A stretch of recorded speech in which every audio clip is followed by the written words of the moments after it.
नमस्कार दोस्तों, स्वागत है आप सभी का एक और दिलचस्प कहानी में। मेरा नाम कुंदन है और मैं एक जॉइंट फैमिली में रहता हूँ। हमारे घर में मम्मी पापा चाचा चाची और उनकी 2 बेटियां हैं। हमारा परिवार बहुत ही खुशहाल है और हम सब एक दूसरे की मदद करते रहते हैं।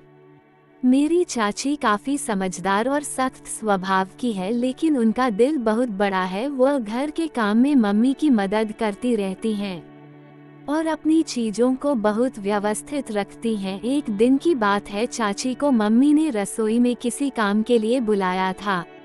मैं घर पर अकेला था और मेरे मन में कुछ शरारत सूझी। मैंने सोचा चलो चाची के कमरे में जाकर उनकी अलमारी में कुछ देखता हूँ।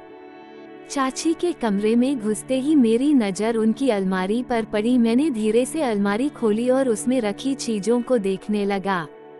वहाँ उनकी साड़ियाँ, कपड़े और कुछ पर्सनल चीजें रखी थी। मैं उन्हें ध्यान से देखने लगा, लेकिन मुझे यह एहसास नहीं हुआ कि चाची किसी भी समय वापस आ सकती है। तभी अचानक दरवाजे की आवाज़ आई। मैंने जल्दी से अलमारी बंद करने की कोशिश की, लेकिन तब तक चाची कमरे में आ चुकी थी। उन्होंने मुझे उस हालत में पकड़ लिया। चाची ने गुस्से में कहा, कुंदन यहाँ क्या कर रहे हो? तुम मेरी अलमारी क्यों खोल रहे थे और यह मेरे कपड़े क्यों देख रहे हो?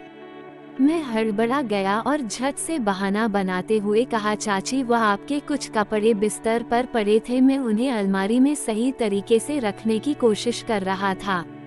बस तभी आप आ गई। चाची ने मेरी बात ध्यान से सुनी और थोड़ी शांत होते हुए बोली, पक्का यही बात है कुंदन?